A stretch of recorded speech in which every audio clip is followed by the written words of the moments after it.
Bisa dibayangkan generasi yang akan datang seperti apa. Generasi hari ini itu mungkin karena sangat asik dengan dunianya sendirian. Sering saya bilang kemampuan berinteraksi sesamanya terancam. Mungkin kalian tidak canggih lagi berkomunikasi dengan baik karena jarang bergaul. Tidak paham ini bergurau apa serius.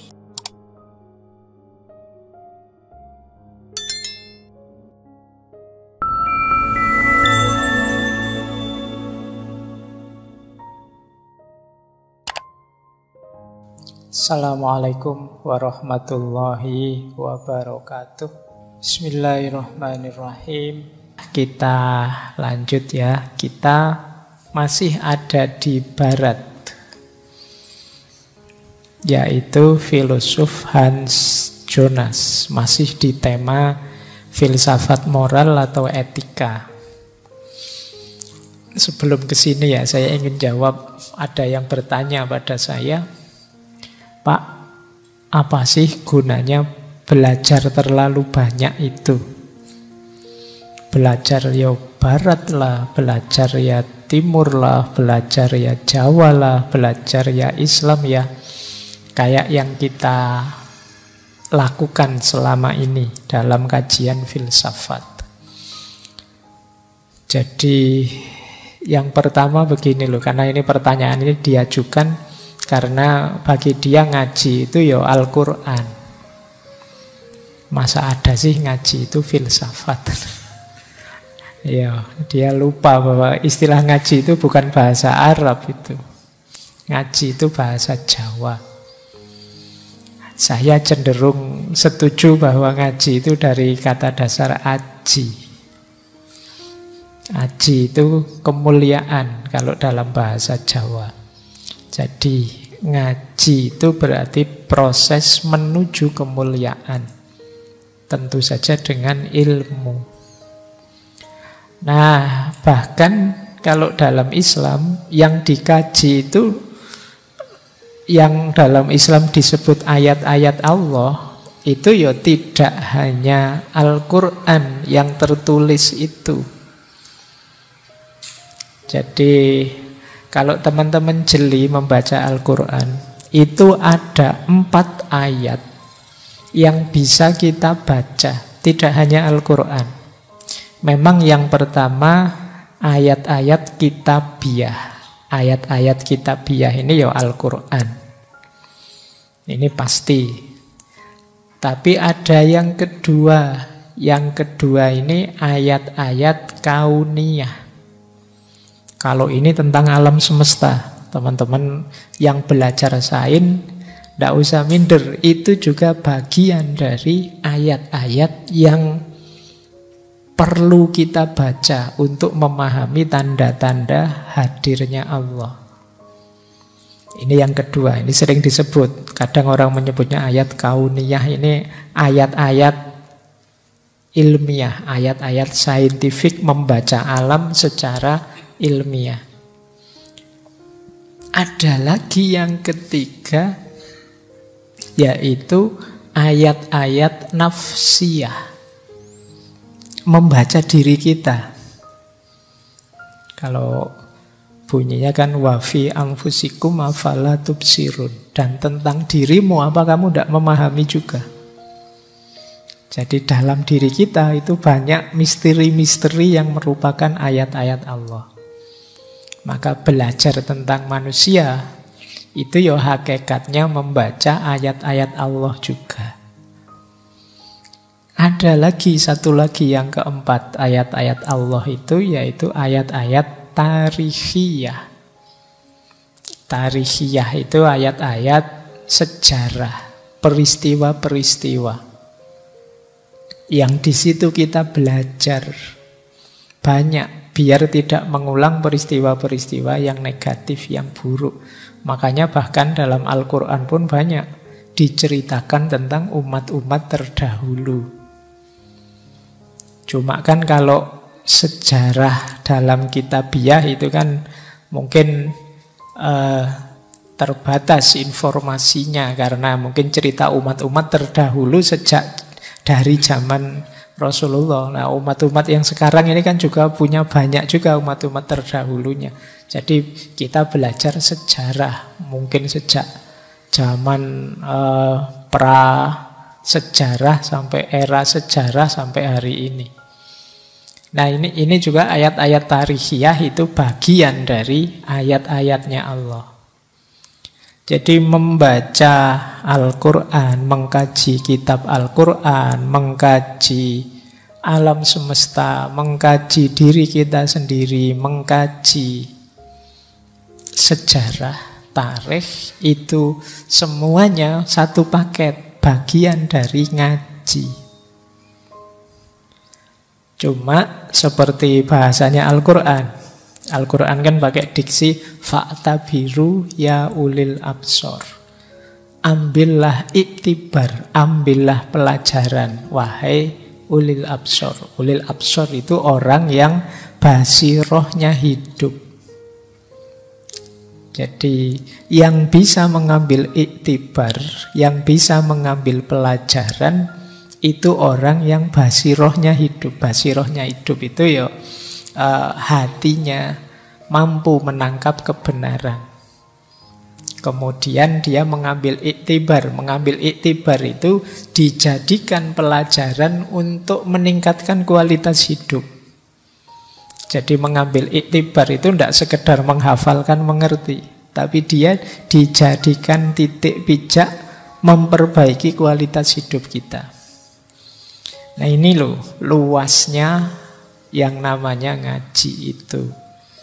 Makanya tema kita beragam sekali, macam-macam. Tidak hanya ayat-ayat kitabiah, tapi kadang-kadang ya ayat kauniyah, kadang ayat nafsiyah, membaca manusia, kadang juga ayat tarikhiyah.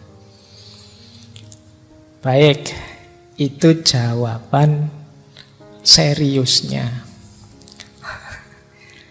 Jawaban santainya, ya memang ngaji ini saya bisanya hanya itu-itu saja. Jadi ya semampu saya, sebagaimana rumus ngaji ini ya. Pokoknya temanya apa sekalian ikut saja ya. Mungkin ada yang pesen tema lama tidak dipenuhi, ya kemungkinan memang saya belum menguasai, kan begitu saja. Kapan-kapan kalau sudah belajar kita pakai jadi materi belajar bareng-bareng. Baik, ya bulan ini kebetulan di barat. Ya hikmahnya Allah itu kan di mana-mana, termasuk di barat. Jangan dikira orang barat itu peradabannya peradaban jahiliyah saja, materialis saja, peradaban sekuler saja, peradaban anti agama, peradaban anti moral dan lain sebagainya. Tema-tema yang kita angkat bulan ini kan menunjukkan betapa mereka itu juga sangat concern dengan moralitas, dengan tata hidup yang baik, meskipun jalan yang ditempuh mungkin berbeda. Oke, bismillah, kita mulai. Pengantarnya agak panjang malam hari ini, biar kalian lupa dengan sepak bola. Kita awali ya. Ini menarik, malam hari ini kita akan belajar. Ini sebenarnya melanjutkan minggu lalu. Minggu lalu kita belajar etika tanggung jawab. Nah, etika tanggung jawab ini nanti dikritik, tapi sekaligus dikembangkan oleh Hans Jonas dengan konsepnya etika masa depan. Oke, bismillah, seperti apa isinya kita baca pelan-pelan. Nah, kegelisahannya Hans Jonas, saya belum memperkenalkan beliau ya. Beliau ini filosof Jerman, kelahiran 1903, meninggal 1993. Kemudian beliau ini ya kuliah di beberapa universitas di Jerman. Beliau disertasinya yang bimbing Heidegger, meskipun nanti beliau tidak sepakat dengan Heidegger. Beliau berbalik, tidak setuju agak tidak suka dengan Heidegger karena seperti filosof sebelumnya, Heidegger pro-Nazi.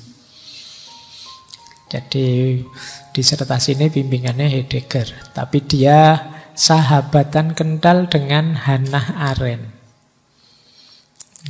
Bahkan nanti ada film biografis dokumenter tentang Hannah Arendt, beliau banyak tampil di situ filmnya, silahkan dicari kalau tertarik. Baik, ya hidup beliau sama seperti orang pada zaman itu, seperti saya ceritakan filosof-filosof sebelumnya, ya ini era-era yang mengalami perang. Beliau juga sempat ikut pasukan perang di Perang Dunia Kedua, meskipun nanti ada banyak hal yang tidak dia setujui, termasuk sampai nanti merumuskan etika masa depan ini. Manusia itu kok menuruti egonya, ingin seneng, ingin sukses hari ini saja, tidak mikir ke depannya bagaimana. Intinya itu sebenarnya. Baik, beliau disertasinya tentang gnostisisme. Gnostisisme itu tema-tema dekat dengan mistisisme. Jadi gnostik itu pengetahuan makrifat ala dunia. Bisa dibayangkan ya tentang gnostik, tapi yang bimbing Heidegger. Itu keren temanya. Cuma kapan-kapan kita angkat itu ya, kalau kamu sudah siap.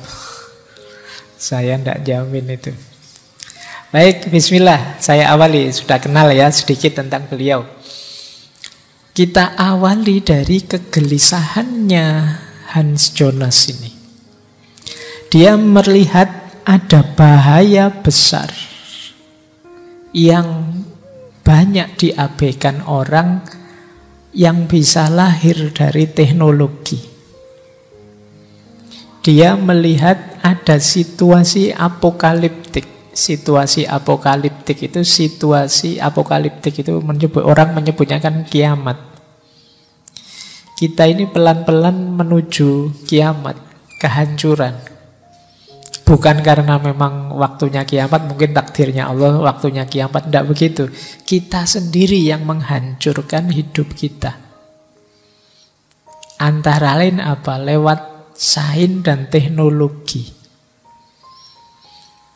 Kata Hans Jonas, ya memang dulu manusia itu, khususnya manusia modern, mengawali membangun peradaban ini dengan titik pijak sains. Dulu ada Francis Bacon yang punya adagium terkenal sekali, knowledge is power. Pengetahuan itu kekuatan. Siapa yang punya pengetahuan, dialah yang kuat, dialah yang menang. Mungkin adagium ini sekarang mungkin sudah tidak terlalu relevan lagi. Kalau sekedar pengetahuan, setiap orang bisa tahu apa saja hari ini dengan Google-nya, dengan gadgetnya, dengan medsosnya. Tapi zaman itu knowledge is power ini jadi pijakan orang untuk mengembangkan sains dan teknologi. Manusia tertantang untuk menguasai sebanyak mungkin pengetahuan, kemudian memanfaatkan pengetahuan itu untuk kehidupannya. Sampai di titik ini bagus.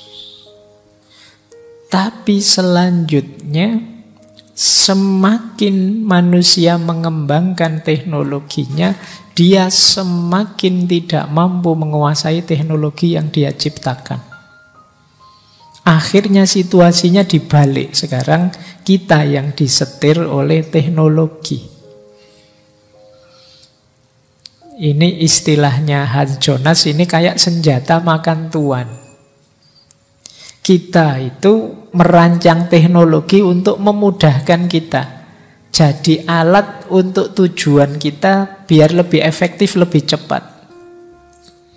Tapi kita tidak sadar kemudian teknologi yang kita ciptakan ini ngatur kita. Jadi dalam banyak hal, ya teman-teman bisa ngecek ya kayak HP kita, gadget kita, mekanisme apa saja, ketergantungan kita di banyak teknologi. Kita rasanya tidak bisa hidup tanpa itu. Apalagi generasi Z hari ini. Generasi Z hari ini itu ya native-nya itu memang native teknologi. Sejak lahir sudah akrab dengan teknologi.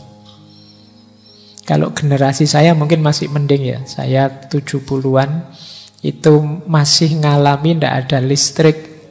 Masih ngalami saya itu kalau mandi harus nimbo dulu. Kalau nggak nimbo ya rasain sendiri, tidak mungkin dapat air untuk mandi. Kalau kalian tinggal pencet hari ini tinggal muter keran. Kalau dulu ndak. Ngalami kalau maghrib semua berlomba-lomba memompa lampu. Kalian tidak ngalami situasi begitu. Masih ngalami kalau malam banyak suara kodok, suara jangkrik, padang bulan dan lain sebagainya. Sekarang padang lampu. Jadi seandainya tiba-tiba ada tragedi sehingga tidak ada listrik, tidak ada apa-apa, itu saya pernah ngalami. Mungkin lebih bisa survive. Tapi kalian yang generasi 2000 ke atas, itu ya sejak lahir sudah teknologi. Kalian listrik mati 2-3 jam aja kan rasanya kiamat sudah dekat. Ini mau ngapain, ini listrik tidak ada, mau HP ya juga sinyal mati, mau itu kan kalian tersiksa sekali itu. Padahal mungkin 2-3 jam saja. Kalian tidak bisa tanpa itu. Dulu saya bayangkan ya ngantri di dokter misalnya itu bisa berjam-jam tanpa HP kuat. Sambil ngobrol dengan orang sebelah-sebelah itu.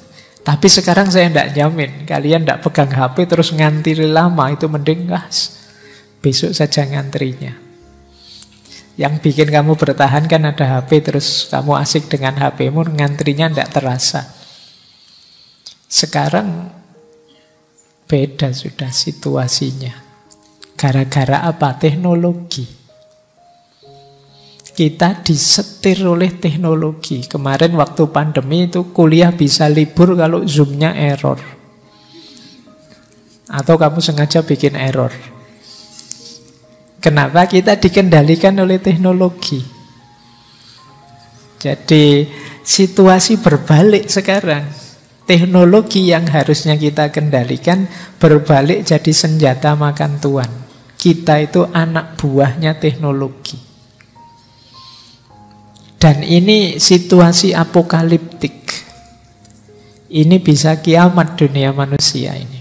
Ya contohnya banyak. Ini contoh hari ini kan gadget. Kalau zamannya Hans Jonas ini ya banyak sudah teknologi-teknologi yang mengambil alih peran manusia. Yang manusia itu sampai tidak ada gunanya. Kayak dulu waktu kita mengkaji yang tentang cyborg, Donna Haraway, itu kan manusia itu habis sudah hari ini. Dulu manusia membangga-banggakan bahwa kita ini paling istimewa, pusatnya alam semesta. Tiba-tiba muncul teori heliosentris. Bumi tidak pusat, ya pusatnya matahari kok. Wong kita itu mengelilingi bumi kok. Wah.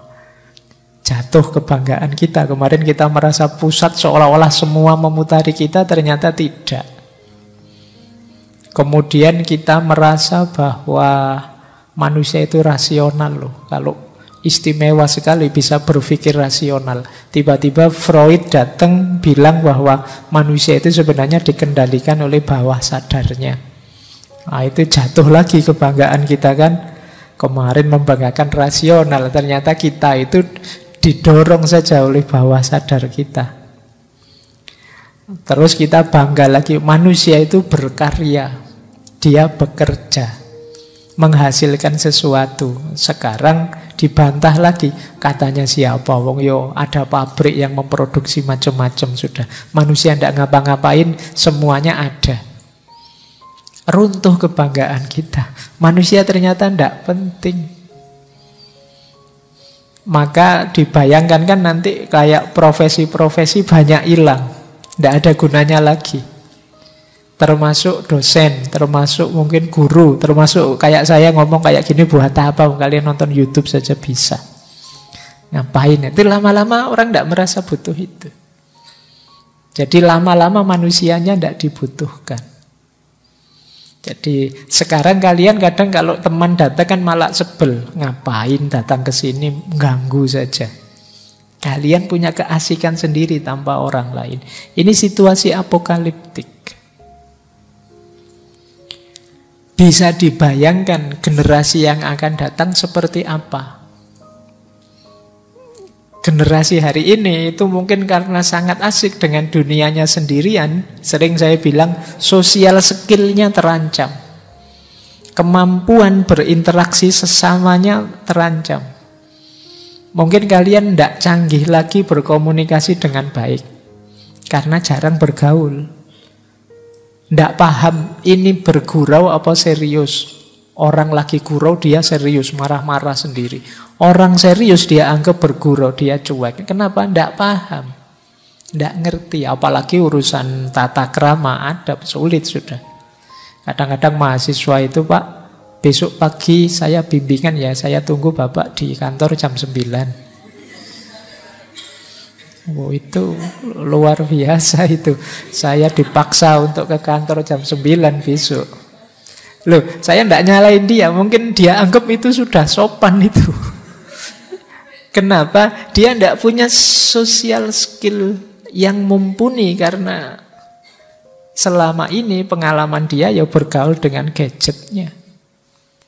Di medsos itu kan kalian ngomong apa aja aman karena kamu tidak kelihatan siapa kamu. Tapi begitu ketemu real, gagap kalian. Oh, itu generasi ke depan bisa situasinya seperti ini. Lama-lama bisa manusia itu kehilangan kemanusiaannya. Nilai dirinya hilang. Yang saya omongkan ini sudah diramalkan oleh banyak filosof, sudah dikeluhkan oleh banyak ulama, banyak tokoh-tokoh. Tapi terus bagaimana? Nah, ini yang jarang orang mikir terus bagaimananya itu. Yang berpikir kemudian salah satunya Hans Jonas ini. Ancaman situasi apokaliptik. Ancaman situasi kiamat manusia yang diciptakan oleh manusia sendiri. Mengatasinya bagaimana?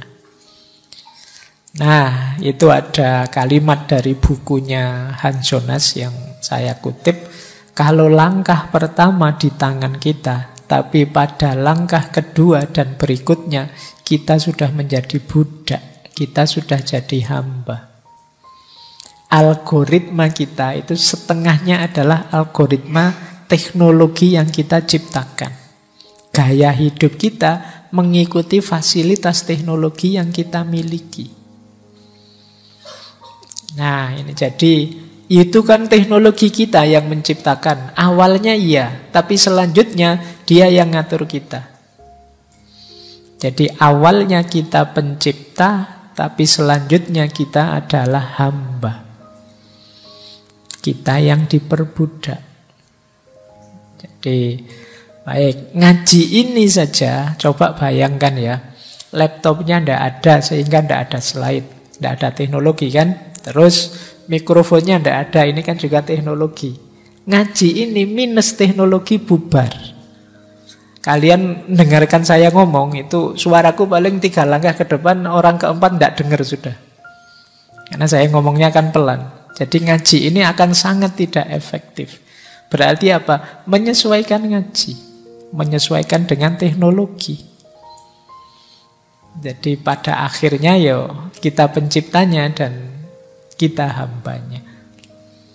Kamu boleh setelah ini pulang terus coba hidupmu dikurangi teknologinya. Minus teknologi. Sejak jam tangan itu kan teknologi.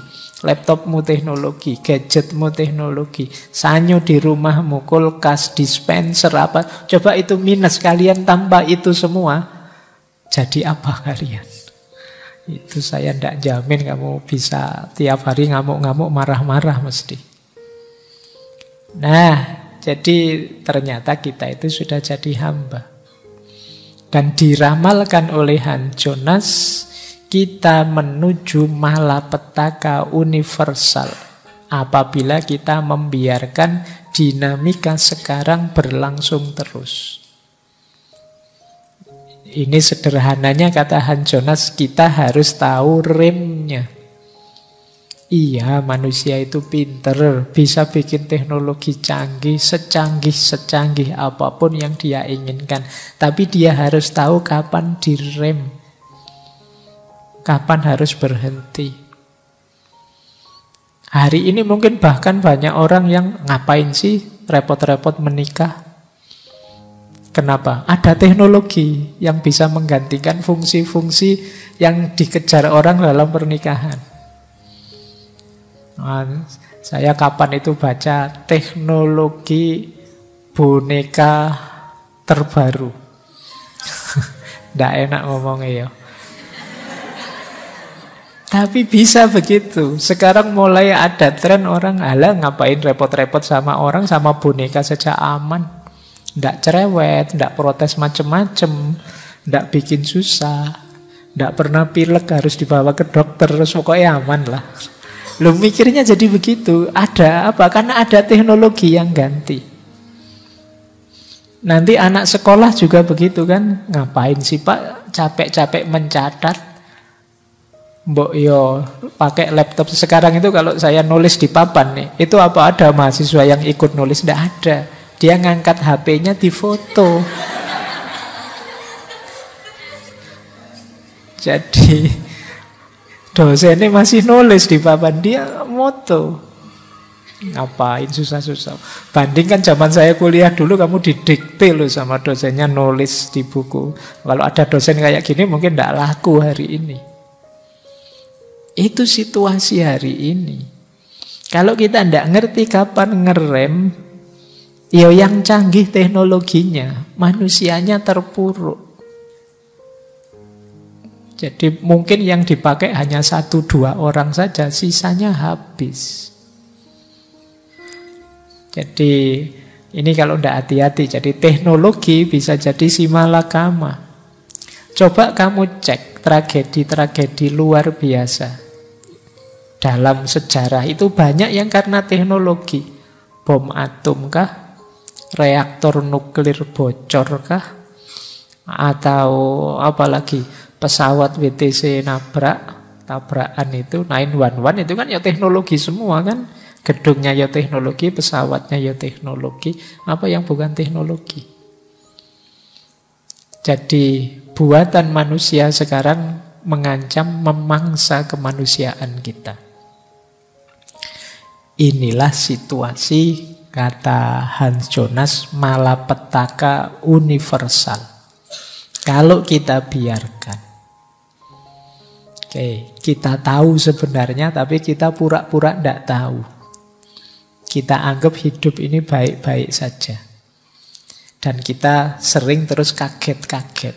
Kok bisa begitu situasinya? Ya ndak aneh wong, memang arahnya ke situ sejak dulu. Anak-anak kita itu kemarin kan kalian kaget kan, anak sekolah-sekolah itu loh kok keras-keras sekarang ya. Kok sadis-sadis ya. Loh kenapa ndak begitu? Wong dia tiap hari mainnya PUBG, mainnya game fighting, mainnya ya. Kalau game RPG itu kan gitu, masuk ketemu orang dipukul-pukul sampai mati, nyari musuh lagi. Ada yang double kill, ada yang triple kill. Nah iya kan, saya membayangkan kemarin itu kan ada video anak sekolah dan nenek-nenek tiba-tiba ditendang. Jangan-jangan anak-anak mempraktekkan kayak di game. Jalan-jalan terus ada orang diserang sampai jatuh terus wah double kill terus nanti. Jangan-jangan begitu. Oke ya, kita yang membuat, kita yang kaget. Oke, harus dirumuskan mekanisme mengatasinya. Nanti Hans Jonas menawarkan etik ini. Terus, kenapa kok bukan etika tradisional? Kenapa perlu etik yang baru? Kata Hans Jonas, etika tradisional kurang mencukupi. Etika tradisional itu gayanya 3, kata Hans Jonas. Kalau tidak berdasarkan niat baik, ya berdasarkan perbuatan baik, atau berdasarkan kebahagiaan untuk manusia, sebagian besar manusia. Etik itu kan ada virtu etik, ada deontologis etik, ada utilitarian etik. Virtu etik, etika kebijaksanaan, ya motif baik jadi kunci kan. Orang baik itu yang orang niatnya baik. Saya ingin melakukan kebaikan. Dan saya manusia biasa, tidak menguasai hasilnya. Jadi ya sebisa saya saja. Atau prinsip baik, perbuatan baik. Jujur mesti baik, orang harus jujur. Kemudian amanah mesti baik, orang harus amanah. Dan lain sebagainya. Ini gaya prinsip. Padahal mungkin dalam kasus tertentu nanti, kalau yang begini jangan jujur dulu. Ada dampak luar biasa di depan. Nah ini orang tidak perhatian itu. Kalau prinsip itu ya pokoknya ini mesti baik. Atau kebahagiaan untuk banyak orang. Teller tidak masalah asal sebagian besar orang senang dengan teller itu. Nah ini gaya etika tradisional. Kalau tidak melihat niat baik, ya jenis perbuatannya atau efek kesenangannya saat ini. Padahal, nah di situ Han Jonas banyak mengajukan pertanyaan-pertanyaan retoris. Gimana kalau ada teknologi yang membuat orang dimudahkan, tapi akhirnya dia tambah males? Kalian tambah males mikir karena ada Google. Kalian tambah males bersosialisasi karena nonton TV, nonton YouTube, nonton TikTok itu asik. Jadi efeknya kalian jadi orang-orang yang asosial. Atau kalian jadi ringkih. Karena tidak pernah keluar-keluar, kalian jadi ringkih. Benar di rumahmu teknologimu canggihnya luar biasa, tapi kamu kehujanan sebentar saja nanti ngreges 1 minggu. Kenapa? Kamu tidak tangguh. Teknologinya bermanfaat, tapi manusianya ambruk. Kalau zaman saya kecil dulu, ya hujan itu ya saatnya hujan-hujan. Nyari orang tua tidur apa enggak. Kalau orang tua lagi tidur, terus diam-diam keluar, seneng-seneng dengan air hujan. Sekarang saya ngeri itu kalau di jalan tiba-tiba hujan itu, kendaraan itu ndak peduli kiri kanan, pingin berteduh, seolah-olah mau diserang apa gitu. Wong ya cuma air, ya kan? Lah iya kan, hujan itu kan air, tapi kan kalian seolah-olah ini, ini kayak bahaya besar, kayak tsunami mau datang, kayak apa. Jadi naik motor, ndak peduli kiri kanan, sudah ngawali hujan itu. Jangan-jangan kita memang ringkih sekarang. Kena angin sedikit pulang kerokan. Kena apa sedikit kita ringkih. Kenapa kita selama ini hidupnya tidak tangguh? Itu tadi, banyak dimudahkan oleh teknologi. Kuliah di lantai 2, ngos-ngosannya kayak habis lari sekian kilo. Kenapa tidak pernah olahraga, Pak? Kalau sedang semangat pengen olahraga, alat-alatnya dibeli semua. Ini headset untuk olahraga, Pak. Ini kaos untuk olahraga, Pak. Ini peralatannya lengkap. Yang belum olahraganya. Jadi mungkin ada yang begitu ya. Nah, kenapa? Ya itu tadi. Ayo dipikir. Gimana dengan teknologi yang memudahkan, tapi manusianya tambah ringkih. Atau obat. Sekarang banyak obat-obat luar biasa, obat tertentu. Penyakit ini sih sembuh, tapi dalam jangka panjang ada penyakit yang lebih berbahaya, yang lebih mematikan karena obat ini. Nah, itu kan teknologi juga. Atau misalnya kayak etik hak tadi. Loh, ini kan tanah-tanahku, mau tak pakai bangun apa saja terserah aku. Akhirnya dia bangun pabrik. Tapi terus pabriknya merusak ekosistem dalam jangka panjang. Ini terus gimana menyikapinya? Gimana kita seneng-seneng hari ini, tapi generasi masa depan pontang-panting. Kita seneng-seneng buang sampah sembarangan, tidak masalah. Nanti kalau begitu, kalau sekedar mampet tidak masalah. Tapi kemudian air tercemar, tanah tercemar, generasi yang akan datang tidak bisa sama sekali menikmati air kita, terus gimana? Nah, kita tidak pernah mikir sampai ke situ. Maka etik tradisional, kata Han Jonas, tidak cukup. Etik tradisional itu mikirnya saya baik sekarang, tapi tidak melihat efeknya nanti untuk generasi yang akan datang gimana. Nah, makanya dia mengusulkan etik yang jenisnya masa depan, yang dikenal nanti sebagai etika masa depan.